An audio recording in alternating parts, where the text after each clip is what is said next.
In this lecture we will discuss unbalanced force. मागच्या लेक्चरमध्ये आपण डिस्कस केलं बॅलन्स फोर्स. अनबॅलन्स फोर्स, ज्यांना बॅलन्स फोर्स समजला असेल त्याच्या जस्ट अपोजिट अनबॅलन्स फोर्स. हे आपण जास्त डिस्कस करणार नाहीयेत. तर पहा, what is unbalance force. Consider दिस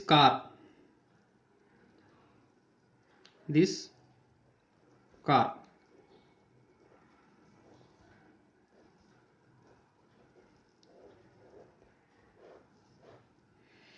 चांगली आली नाही, हाईट जास्त झाली, एवढी कट करून टाका. पहा, ही कार आहे टॉय मधली. त्यानंतर फोर्स ऑफ पुश, या साइडने आपण पुश केला आहे. त्यानंतर अपोजिट डायरेक्शन मध्ये कोणता फोर्स असेल? Force of friction. सर्व तेच, थोडासा चेंज आहे, तो चेंज सांगेन, खतम. त्यानंतर डाउनवर्ड डायरेक्शन मध्ये फोर्स ऑफ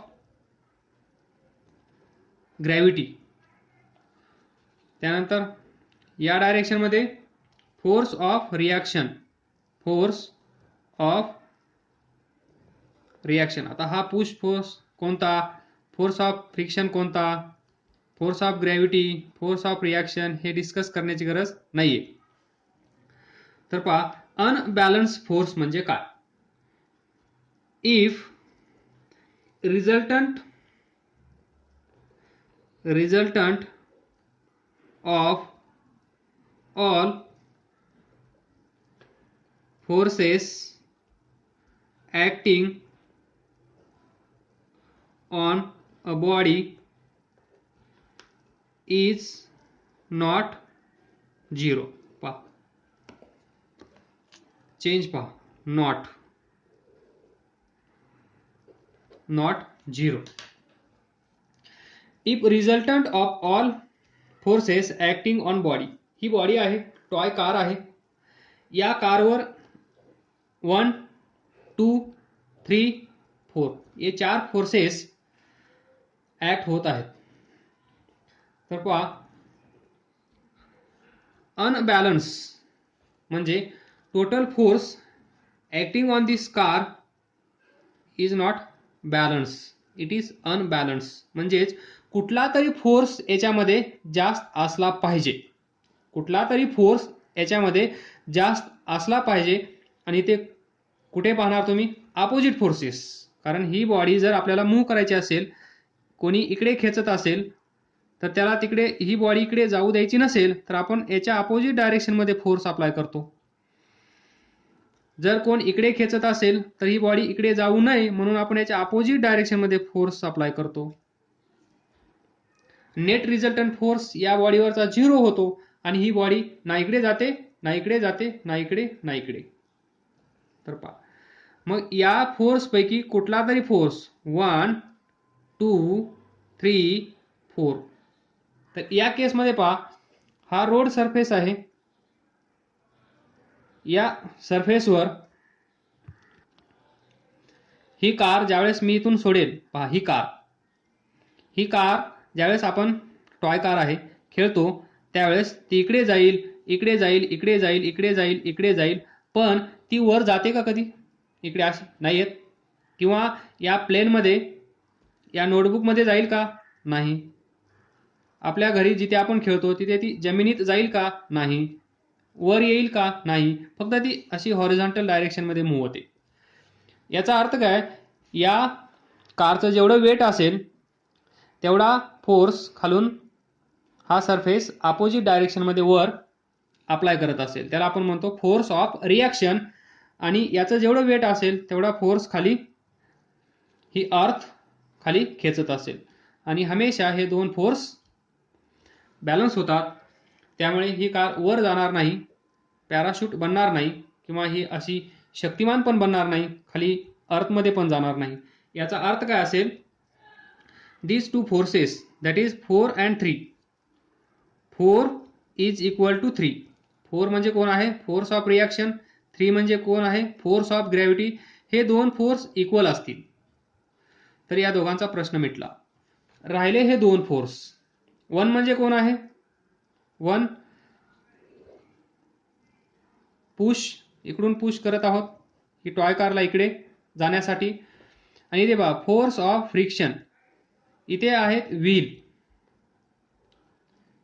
इथे आहेत wheel, that is friction between wheel and this road surface.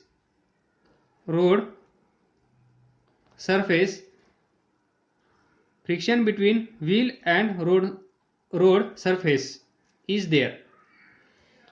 पहा हे याच्यावर स्मूथली रोटेट होतील आणि ही कार पुढे चालली जाईल. त्यामुळे इथे तेवढं फ्रिक्शन नसेल जेवढं त्या बॉक्समध्ये होतं.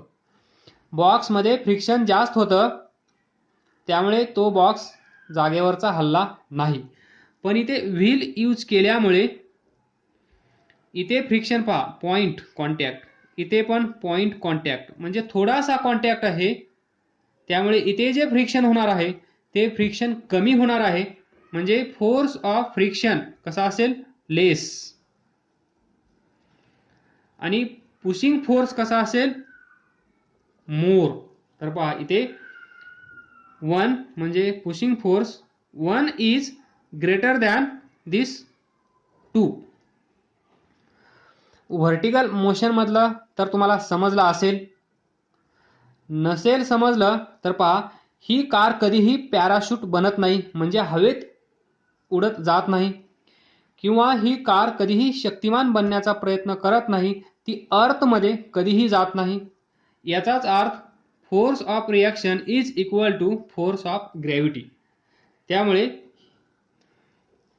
Net resultant force in vertical direction is 0, but net resultant force on this toy car in horizontal direction is not 0, because here हे व्हील आणि हा सरफेस यांच्यामध्ये पॉइंट कॉन्टॅक्ट आहे आणि हे व्हील याच्यावर स्मूथली रोल होतील, रोटेट होतील. त्यामुळे ही कार पुढे चालली जाईल आणि कार ज्यावेळेस पुढे जाईल त्यावेळेस काही ना काही इथे फ्रिक्शन होईल. त्यामुळे फ्रिक्शनल फोर्स तिथे असेल, पण तो फोर्स ऑफ फ्रिक्शन त्याचं मॅग्निट्यूड कमी असेल. कॉन्टॅक्ट लेस आहे त्यामुळे थोडासा फ्रिक्शनल फोर्स कमी असेल दॅन दिस पुशिंग फोर्स. म्हणून आपण असं लिहू शकतो 1 इज ग्रेटर दॅन 2. 1 म्हणजे pushing force is greater than force of friction. तर पहा हा फोर्स जास्त आहे, हा फोर्स कमी आहे, म्हणून ही कार इकडे चालली जाईल. तर पहा ही केस कशी असेल? ही कार आहे, कारवर या डायरेक्शन मध्ये फोर्स ऑफ फ्रिक्शन आहे, तो आहे 2 न्यूटन. पण या कारवर आपण या डायरेक्शन मध्ये दिला 10 न्यूटन. तर पहा 10 इज ग्रेटर दॅन 2. तर या 10 ला मी असं लिहितो 10 म्हणजेच 8 + 2. पहा 8 + 2. तर या डायरेक्शन मधून जो 2 आहे या डायरेक्शन मध्ये, हा जो 2 आहे या डायरेक्शन मध्ये, हा 2 या 2 ला कॅन्सल करेल. इक्वल अँड अपोजिट असल्यामुळे 2 कॅन्सल होतील. पण हे दोन कॅन्सल झाल्यानंतर या साईडला फोर्स किती अवेलेबल असेल? 0. त्याच वेळेस या साईडला फोर्स किती अवेलेबल असेल? 8. पहा या डायरेक्शन मध्ये, राईट डायरेक्शन मध्ये force is there 8 Newton, but in opposite direction there is no force and there is 0 force.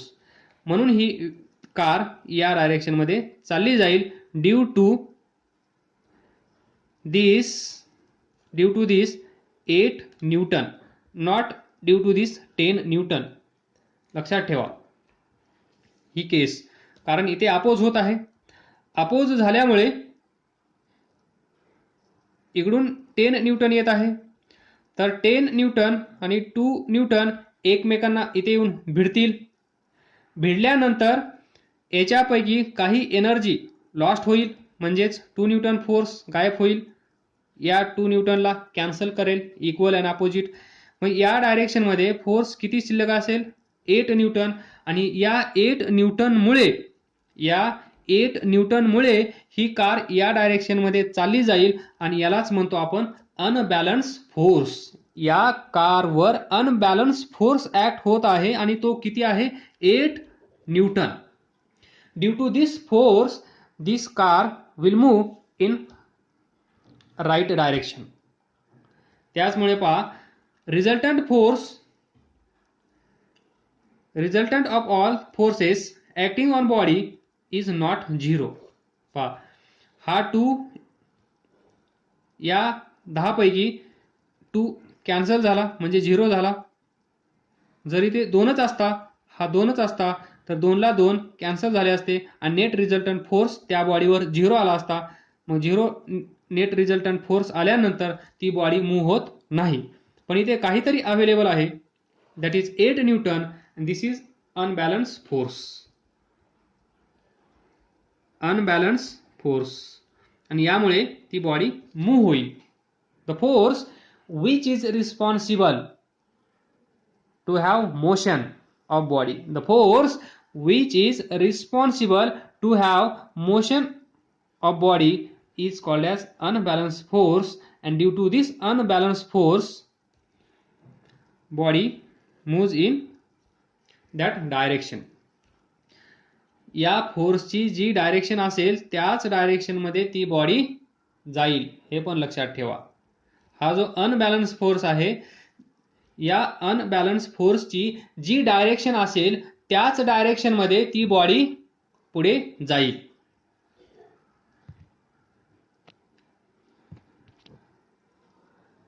Next पहा, मग आपण एक एक्झाम्पल घेतलं होतं.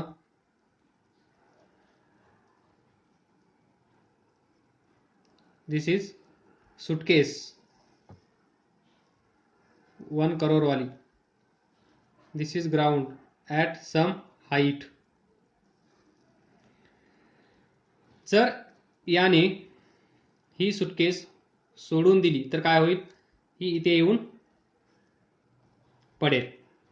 That is, if we release the suitcase from our hand, then unbalanced force of gravity, याच्यावर downward direction मध्ये काय असेल? Force due to gravity. Unbalanced force of gravity acts on it and the suitcase falls to the ground. ही suitcase या ग्राउंडवर पडली जाईल due to unbalanced force. That is, to move stationary object. हा stationary object आहे. Stationary object, we have to push it. याला आपल्याला push करायला लागेल with some force greater than opposing force of friction. तर पहा, ज्यावेळेस याला मी इकडे पुश करेल त्यावेळेस हा सरफेस इथे फ्रिक्शन तयार होईल. म्हणजे जर ही बॉडी मला मोशन मध्ये आणायची असेल तर, जर ही बॉडी मला मोशन मध्ये आणायची असेल तर मला या बॉडीवर किती फोर्स अप्लाय करावा लागेल? That is greater than force of friction. जर ती बॉडी मला मोशन मध्ये हवी असेल तर मला इथे जो फोर्स एक्झर्ट करावा लागणार आहे हा फोर्स किती असला पाहिजे? Greater than force of friction. इथून जे अपोज होणार आहे या अपोज पेक्षा जास्त फोर्स मला इथे अप्लाय करावं लागेल त्याच वेळेस ही बॉडी मोशनमध्ये येईल आणि त्यालाच आपण म्हणतो अनबॅलन्स फोर्स. देन हे एक्झाम्पल आपण कन्सिडर केलं होतं.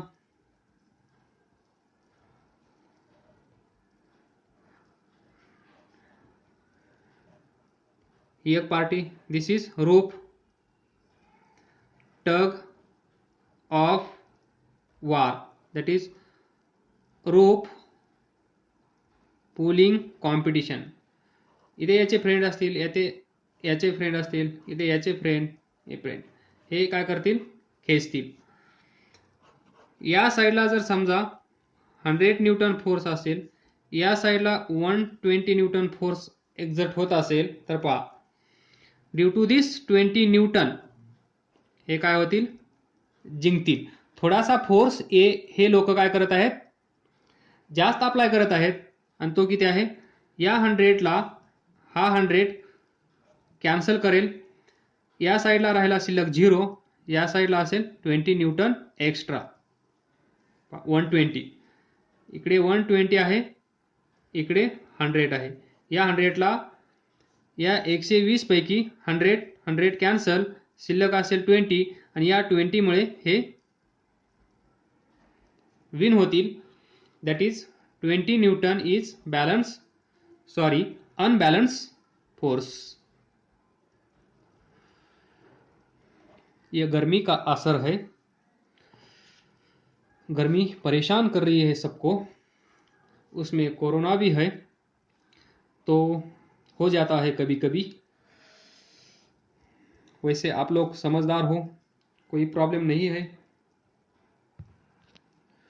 फायनली आपण कन्क्लूड करू शकतो, that is Wien unbalanced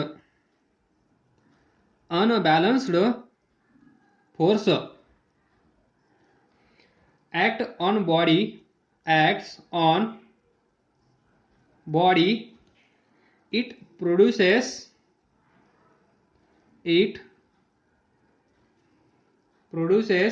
motion in the body.